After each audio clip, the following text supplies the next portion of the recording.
Friends, आज का हमारा पेपर है 8 जनवरी शिफ्ट 1 का। राइट। तो पहला क्वेश्चन है, block of mass m is connected at one end of spring fixed at other end having natural length L O and spring constant k। तो एक ब्लॉक ऑफ मास को, जिसका मास m है, उसको हमने स्प्रिंग के एक फिक्स एंड से कनेक्ट किया है। मतलब कि फिक्स एंड होगा एक और दूसरा एंड फ्री होगा। दूसरे एंड पे उस ब्लॉक को हमने कनेक्ट किया है। तो उस स्प्रिंग का स्प्रिंग कांस्टेंट है कि the block is rotated with angular speed omega in gravity free space, the elongation in spring is. अब हम लोग उस ब्लॉक को रोटेट करेंगे तो वहाँ पर स्प्रिंग का कुछ इलोंगेशन होगा बिकॉज ऑफ रोटेशन, तो वो हमें फाइंड करना है। तो बेसिकली यहाँ पर फॉर्मूला लिखूंगा, जब कभी भी हम लोग रोटेशनल मोशन करेंगे तब वहाँ पर सेंट्रीपिटल फोर्स एग्जर्ट होगा। तो centripetal force m omega square L O plus x, यहाँ पर x एलोंगेशन है और साथ ही वहाँ पर रिस्टोरिंग फोर्स भी एग्जर्ट होगा विच इज kx। राइट। तो दोनों एक दूसरे को यहाँ पर बैलेंस करेंगे। अब पूरे इक्वेशन में से यहाँ पर m omega square is equal to K X. Right. तो एलो अपॉन x से हमने डिवाइड कर दिया क्योंकि यहाँ पर के एक्स है। तो पूरे इक्वेशन को x से डिवाइड करें तो L O upon X plus X upon X one is equal to K X upon X cancelled, so K upon m omega square we are left with. Right. अब यहाँ पर वन को right hand side ले जाएं तो L O upon x is equal to k upon m omega square, right, minus one. तो L O upon x is equal to k minus m omega square upon m omega square. Now x subject, तो x is equal to L O m omega square upon k minus m omega square. Right. तो कौन सा option यहाँ पर match हो रहा है? यहाँ पर मैच हो रहा है ऑप्शन नंबर थर्ड। राइट। के सॉरी, ऑप्शन नंबर थर्ड में m ओमेगा स्क्वायर नहीं है, ओमेगा स्क्वायर नहीं है। ऑप्शन वन में m ओमेगा स्क्वायर है, so that is our correct option. Okay, next question में three charges are placed on circumference of a circle of radius d as shown in figure. The electric field along x axis at center of circle is। तो यहाँ पर तीन charges रखे हैं एक circle के circumference के अलग अलग पॉइंट पे। पहला यहाँ पर है, दूसरा यहाँ पर और तीसरा यहाँ पर है। राइट। अब तीनों हॉरिजॉन्टल से 30-30 एंगल पे है। तो वहाँ पर एक्स एक्सिस के अलोंग इलेक्ट्रिक फील्ड यहाँ पर फाइंड करना है। तो एक्स एक्सिस के अलोंग इलेक्ट्रिक फील्ड, राइट। तो मेनली जो फॉर्मूला होगी, so formula of electric field, तो यहाँ पर एक इलेक्ट्रिक फील्ड सेम मिलेगा, एक ही डायरेक्शन में मिलेगा और जो कि +2 की और -2 की वजह से ही होगा। वहाँ पर इलेक्ट्रिक फील्ड की फॉर्मूला होगी E is equal to 4kq upon distance. Distance is diameter और डायमीटर है d स्क्वायर। यहाँ पर भी same formula 4kq upon d square. Right. तो दोनों की सेम फॉर्मूला है। तो यहाँ पर पूरी इक्वेशन अगर लिखी जाए, क्योंकि दोनों का x कंपोनेंट हमें फाइंड करना है, तो दोनों का एक x कंपोनेंट एक ही डायरेक्शन में मिलेगा, x डायरेक्शन में मिलेगा। तो E इज इक्वल टू दोनों का सम, मतलब के 2 into 4kq upon d square into cos component लेना पड़ेगा क्योंकि दोनों का एक कॉस कंपोनेंट एक ही डायरेक्शन में है, तो cos 30। राइट। तो cos 30 की वैल्यू है √3/2। राइट। तो 2 कैंसिल होगा, तो इज इक्वल टू यहाँ पर लिख रहा हूँ मैं। राइट। 2 4 ज़ा 8, so 8q upon 4πε0 into d square into √3/2। Right. क्योंकि cos 30 इज √3/2, तो 4 2 ज़ा 2 ज़ा कैंसल्ड, तो इज इक्वल टू जो बाकी बचा, मतलब कि √3q upon pi epsilon 0 into D square, right. तो यहाँ पर कौन सा ऑप्शन मैच हो रहा है, यहाँ पर थर्ड ऑप्शन मैच हो रहा है, so that is our answer. Next question में choose the correct PV graph of ideal gas for given VT graph. Okay, तो पीवी ग्राफ मतलब कि करेक्ट पीवी ग्राफ यहाँ पर फाइंड करना है वीटी ग्राफ के ऊपर से। तो हम लोग देख सकते हैं कि वीटी ग्राफ जो है यहाँ पर, वीटी ग्राफ यहाँ पर स्ट्रेट लाइन बना रहा है, राइट। तो अगर वीटी ग्राफ स्ट्रेट लाइन बना रहा है और दूसरे दो एंगल्स राइट एंगल है, तो पीवी ग्राफ एक दूसरे के इन्वर्सली प्रोपोर्शन में होंगे, तो यहाँ पर कर्व होगा और दूसरे दो वापस से वहाँ पर राइट एंगल बनाएंगे, राइट। तो x2z मतलब कि कांस्टेंट टेम्परेचर, तो यहाँ पर उस पोर्शन में कांस्टेंट टेम्परेचर है मतलब कि आइसोथर्मल प्रोसेस मतलब कि x2z में वहाँ पर कर्व लाइन मिलेगी, क्योंकि P is inversely proportional to V, right. और x2y y2z वहाँ पर राइट एंगल ट्राइंगल बनेगा। So option 1 that is correct answer. बाकी सारे ग्राफ में क्या है, यहाँ पर y2z कर्व्ड लाइन है, y2z कर्व लाइन नहीं मिल सकती, क्योंकि y2z में मतलब कि कांस्टेंट वॉल्यूम है। कांस्टेंट वॉल्यूम में हमें P proportional to 1/V follow नहीं होगा, इसलिए सेकेंड ग्राफ पॉसिबल नहीं है। थर्ड और फोर्थ वैसे भी पॉसिबल नहीं है, क्योंकि वहाँ पर सारे के सारे स्ट्रेट लाइन से बने हुए ग्राफ्स है, राइट। ओके, नेक्स्ट क्वेश्चन में find the coordinates of centre of mass of the lamina shown in the figure. तो कोऑर्डिनेट फाइंड करने के लिए पहले उसकी इक्वेशन लिखेंगे सेंटर ऑफ मास की। तो vector RCM mass 1 into I hat by 2 plus J hat, right, bracket complete, plus 1 into again I hat plus 5/2 J hat। अब यहाँ पर ये कैसे आया इक्वेशन, बाय पूरा मास लिख लेते हैं, 1 + 1 = 2।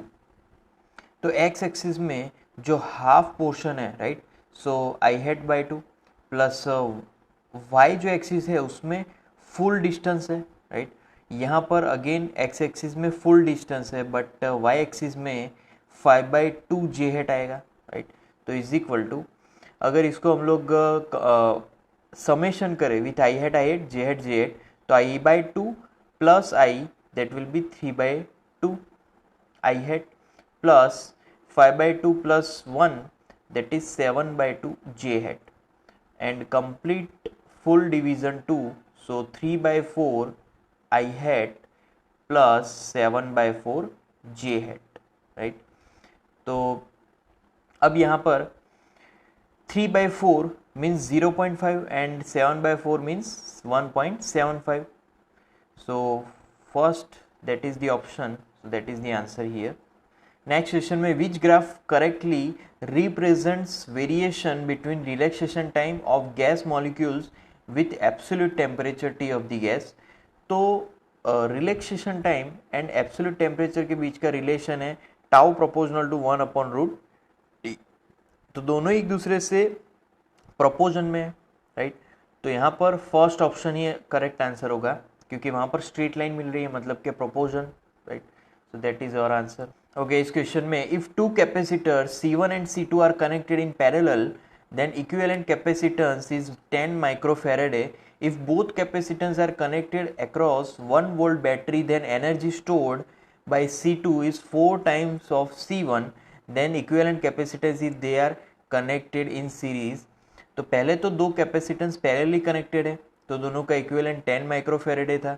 अगर दोनों को 1 वोल्ट की बैटरी के साथ कनेक्ट किया जाए तो C2 का जो एनर्जी स्टोर होगा वो C1 के 4 टाइम्स होगा, राइट। तो इक्विवेलेंट कैपेसिटेंस फाइंड करना है कि जब दोनों सीरीज में कनेक्ट होंगे। तो पैरेलल कनेक्शन में दोनों कैपेसिटर कनेक्टेड है तो दोनों का सम करना है, तो इक्विवेलेंट मिल जाएगा 10 माइक्रोफेरेडे, राइट। अब यहाँ पर 4C1 मतलब कि 4 into half C1V² is equal to half C2V², right. तो V² cancelled, half of cancelled, so we are left with C2 is equal to 4C1, right. C2 is equal to 4C1। तो यहाँ पर अगर उसकी values रखी जाए, मतलब कि C1 plus 4C1 is equal to 10 microfarad है, तो कितना होगा 5C1 is equal to 10 microfarad है, तो C1 is equal to 2 microfarad है। तो वैसे ही C2 भी मिल जाएगा 8 माइक्रोफेरेड है। अब सिंपल सीरीज कनेक्शन में क्या करना है, दोनों का मल्टीप्लिकेशन, मतलब कि C1 C2 upon C1 plus C2 upon summation, right. तो multiplication 16 upon 10, so answer will be 1.6 microfarad. So series connection में 1.6 आंसर आएगा, फर्स्ट ऑप्शन मैच हो रहा है, so that is our answer.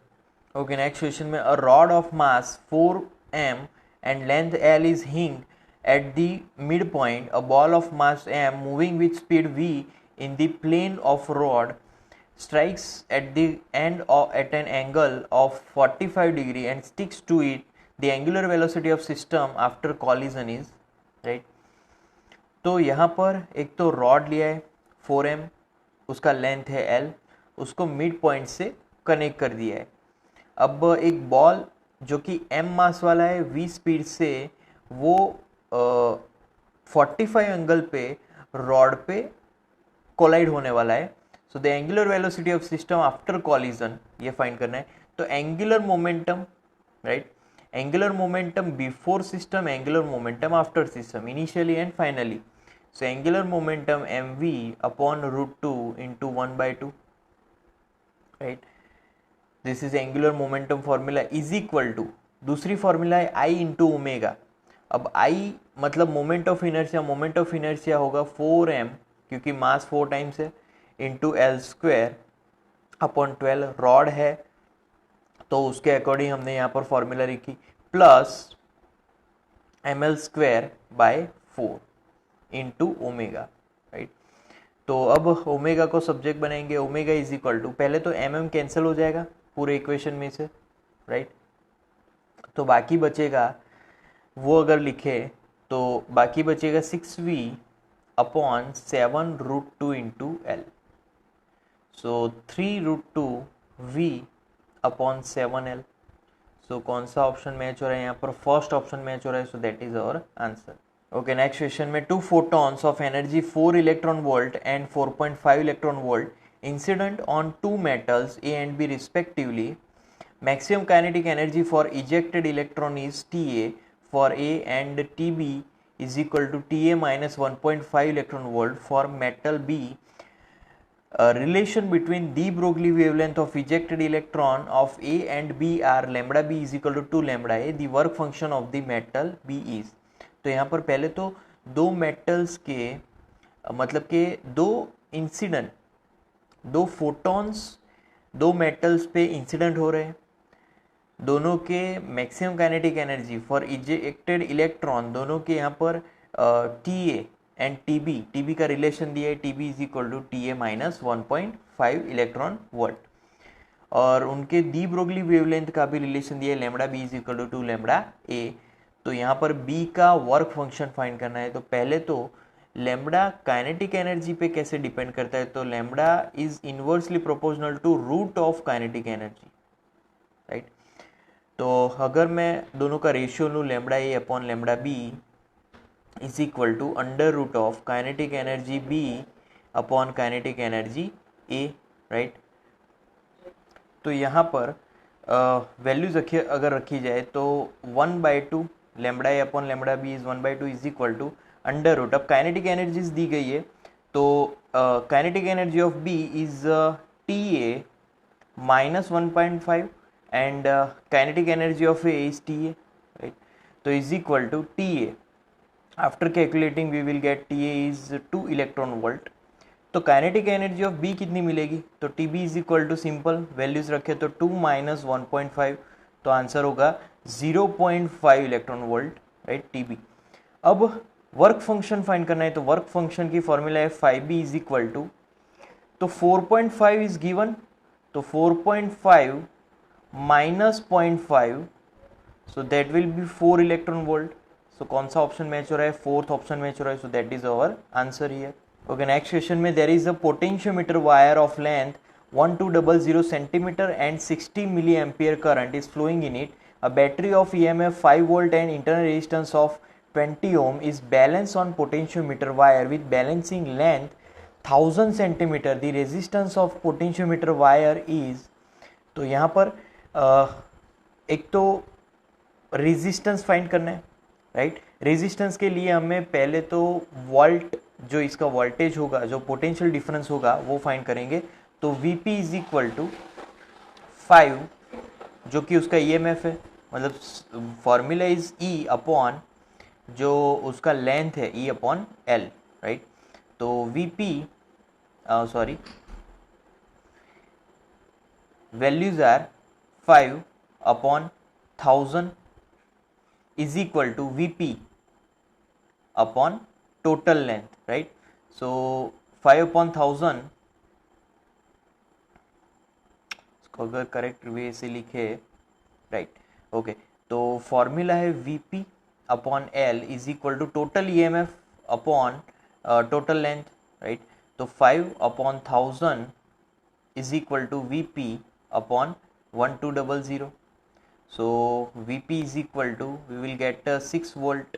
Okay, so resistance Rp is equal to Vp upon I. So Vp is 6 volt and current that is 60 milliampere. So 60 into 10 raised to minus 3. So that will be here 100 ohm. So 100 ohm option 2, that is matching with the answer. So that is correct answer. Okay, इस question में telescope has magnification 5 and length of tube is 60 centimeter, then focal length of eyepiece is, तो magnification मतलब कि formula है objective focal length upon eyepiece focal length and that is 5, and length tube मतलब कि FO plus FE that is 60। तो values अगर रखे तो FO is equal to 5FE, right. तो 5FE plus FE is equal to 60, मतलब कि 6FE is equal to 60, मतलब कि FE इज इक्वल टू 10, राइट। तो focal length of eyepiece find करने को बोला था, so that is our answer. So 10 centimeter option 1, that is matching with our answer, so that is answer here. Okay, next question में two spherical bodies of mass m1 and m2 are having radius 1 meter and 2 meter respectively. The gravitational field of the two bodies with their radial distance is shown below. The value of m1 and m2, सीधा question है, यहाँ पर दो spherical body है, right, जिसका radius है 1 metre 2 metre. तो gravitational field of two bodies with their radial distance find करना है और वैल्यू m1 अपॉन m2 यहाँ पर फाइंड करनी है। तो m1 अपॉन m2, तो उसके हिसाब से यहाँ पर फॉर्मूलाज होगी 3 is equal to G m2 upon 2 square. अच्छा, ये फॉर्मूला कहाँ से आई? तो it is given here 3 value for second, right. Then for means for first here 2, that is the answer. So G m1 upon 1 square, right, from here. So अब दोनों का ratio लें तो 3/2 इज इक्वल टू, बाकी सब तो cancel हो जाएगा, सिर्फ m2 m1 बचेगा, तो 1/4 बचेगा क्योंकि यहाँ पर 2 स्क्वायर है। तो 1/4 इंटू m2 अपॉन m1, तो m1 अपॉन m2 अगर किया जाए तो m1 upon m2 is equal to cross multiplication, मतलब कि यहाँ पर आंसर होगा 1/6। सो फर्स्ट ऑप्शन मैच हो रहा है, so that is our answer here. Okay, next question में when proton of kinetic energy is equal to 1 mega electron volt moving in south to north direction enters the magnetic field, it accelerates with this value, the magnitude of magnetic field is, right। तो जो proton है वो south to north जा रहा है, मान लो कि ऊपर की डायरेक्शन में, और मैग्नेटिक फील्ड है फ्रॉम वेस्ट टू ईस्ट, मतलब कि राइट हैंड साइड डायरेक्शन, दोनों एक दूसरे के परपेंडिकुलर हुए। तो यहाँ पर magnitude of magnetic field find करना है, तो kinetic energy of that particular proton is equal to 1.6 into 10⁻⁻13। अब ये कहाँ से आया? तो it is given 1 mega electron volt, उसको हमने यहाँ पर जूल में कन्वर्ट किया, राइट। अब काइनेटिक एनर्जी की सिंपल फॉर्मूला है, ये काइनेटिक एनर्जी की वैल्यू मिली और उसकी फॉर्मूला है हाफ mv²। नाउ यहाँ पर मास ऑफ प्रोटॉन है, तो मास ऑफ प्रोटॉन की अगर वैल्यू लिखी जाए तो 1/2 into 1.6 into 10⁻27 into v², right. तो वी स्क्वायर को अगर सब्जेक्ट बनाए तो उसकी वैल्यू मिलेगी v is equal to √2 into 10⁻⁷ और ये आंसर मिला मीटर पर सेकेंड में। फिर मैग्नेटिक फील्ड की फॉर्मूला, तो यहाँ पर जो प्रोटॉन है वो रोटेशनल मोशन करने वाला है। रोटेशनल मोशन के लिए Lorentz force BQV is equal to simple force ma, दोनों एक दूसरे को बैलेंस करेंगे तो B को सब्जेक्ट बनाएंगे, B is equal to mass into acceleration upon Q charge into speed. So values will be 1.6, proton का mass 10⁻⁻27, acceleration is given 10⁻12, charge of proton 1.6 into 10⁻⁻19 and velocity मतलब कि speed it is given √2 into 10⁻7। तो सबका calculation होने के बाद जो answer बचेगा दैट इज 0.71 इंटू 10⁻³ टेस्ला। तो हम लोग इसको मिली टेस्ला भी लिख सकते हैं। So 0.71, option 1 is matching with the answer, so that is our answer here. Okay, next question में if electric field around the surface is given by this equation where A is the normal area of surface and Q in is the charge enclosed by the surface, this relation of Gauss law is valid when, तो पूरे surface में एक electric field होगा, right, और वो electric field यहाँ पर constant होगा। अगर इलेक्ट्रिक फील्ड कांस्टेंट है तो वो एक इक्विपोटेंशियल सरफेस है। इक्विपोटेंशियल सरफेस मतलब कि magnitude of electric field is constant, the surface is equipotential. क्योंकि यहाँ पर कोई भी वेरिएबल कंपोनेंट नहीं है इलेक्ट्रिक फील्ड की फॉर्मूला में, इसीलिए वो कांस्टेंट रहेगा। और अगर इलेक्ट्रिक फील्ड कांस्टेंट रहेगा तो वो एक इक्विपोटेंशियल सरफेस है जिसके पोटेंशियल सेम होंगे। So option 3 is matching with the answer, so that is our answer here.